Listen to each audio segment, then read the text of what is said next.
Hey, my lovely, wonderful, beautiful, handsome, great people. How is everybody?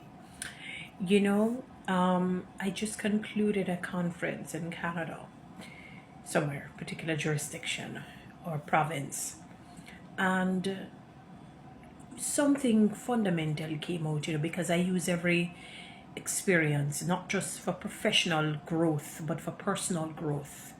One of the things that you must always be in quest of is knowledge, not just knowledge but wisdom, and certainly not just knowledge and wisdom but understanding.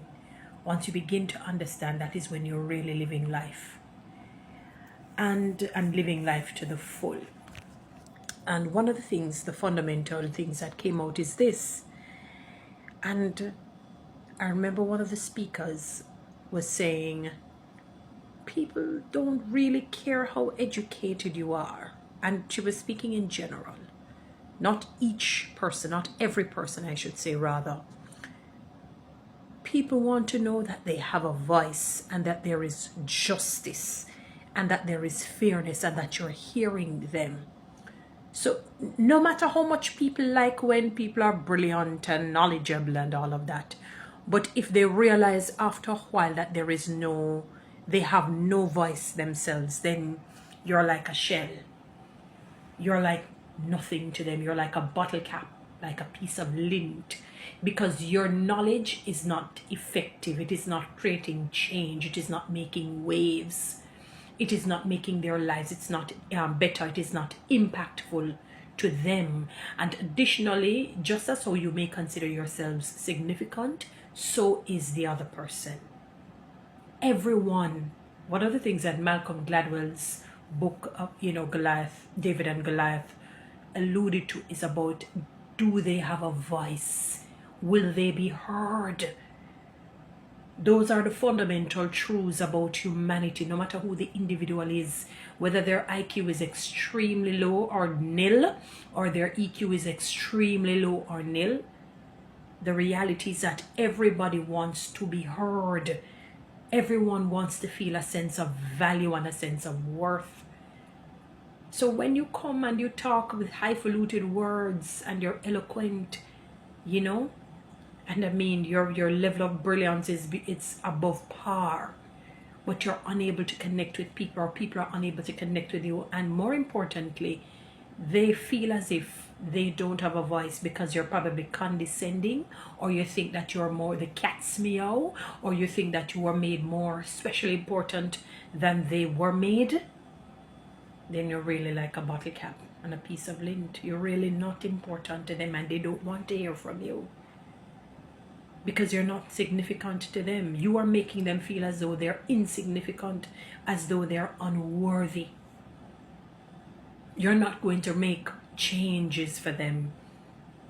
You're not creating any waves for things to improve, for things to be better. You are not fair. You are not just. You're just unjust. Accountability is not the order of the day where you are concerned. So people don't really care that much how brilliant you are. Even if they care on the periphery, even if they care initially, after a while, they're going to care more about you making them feel as though they're important or having a voice, when you have the power to be a mover and a shaker, when you have the authority to create changes, to make waves. That is why many politicians across the world, sometimes they wonder how, no matter how brilliant they are, they end up losing. You know why? Because as one politician I heard saying, it's not your eloquent speech that pays the bills. It's not your eloquent speech that can put the grocery in the grocery basket.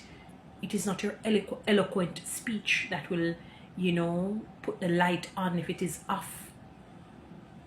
It is your ability to connect with the people, and not just to connect with the people, is that you make the people feel as though they have a voice and that they too are important just as you.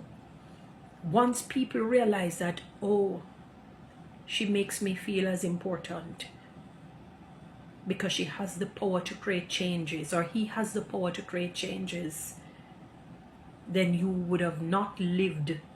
Your living would not have been in vain.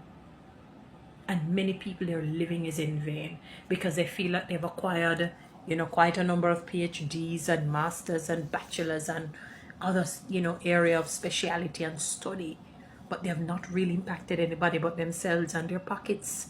And they die very lonely, and they die and their names are wiped out of the Lamb's Book of Life. I'm not talking about the Lamb's Book of God. I said the Lamb's Book of Life, meaning they're no more to be. They're not even remembered. They're not even remembered. How ironic it is that you've done all of that and you have not impacted anyone. And then when you come to the end of your life, you realize that you really have not impacted people.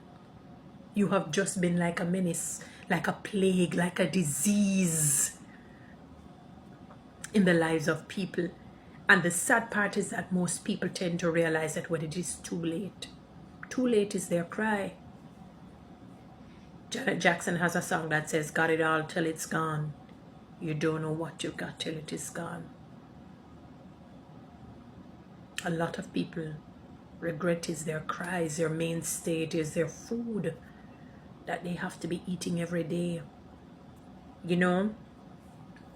I was listening to something in recent times, a message being preached. And when I listened to the preacher, it's like God allowed my ear to listen very deeply. And it is very foolhardy, and it can be really detrimental when you're not good with managing money well, when you're not a good steward of money. It's really bad, and it can get ugly, and it can be really traumatic on the mind, when you're indebted and you can't pay your bills, and it can be really bad. But to be honest with you, the worst poor stewardship is actually of people, when you treat people bad, when you don't make people feel as though they're important, when you don't make people feel as though they have a voice. And I'm not talking about people knowing that they're important in and of themselves. I'm talking about your presence when you're around them, the energy that you give off. So I'm not talking about, whether you want to believe if they're important, yes or no. That's not what I'm talking about. I'm talking about your presence, the atmosphere that you create when you're there, the mood that you set when you're around them. That is what I'm talking about.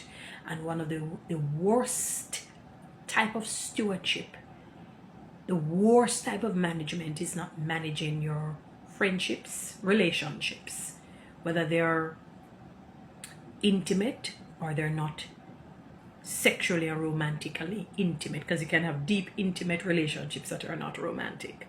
A good friend or whatever it may be, or a good family member, it's intimate, meaning it's deep. And when you breach that intimacy, that is a worst form of stewardship and the worst type of regret that you will have. And most people tend to have that when it is very much too late. When it is very much too late, because you didn't make the people feel as though they have a voice, as though they were heard, as though I love you, I welcome you into my space. You're important to me. I value this. I'm going to cherish you. I'm going to honor you. I'm going to value you. And I'm going to make you feel that way in terms of my presence, the energy that I give off to you. When you fail to be a good steward of humanity, you have failed miserably. And that is why when Saul was persecuting the Christians, you notice what Jesus said? Saul, Saul, why are you persecuting me? And that's why God says, if you can't love that man or that woman, you don't love me either. Because you can't have hate for them and say you have love for me. It cannot work. It is impossible. They're a replica of me. They were made in my likeness and in my image. That's what God says. There are many people living in regret today because of how they've treated others horribly, terribly. And that's a worst form of regret. Guys, you know what to do. Read TikTok and YouTube. Subscribe and give me one of those lions. Thank you.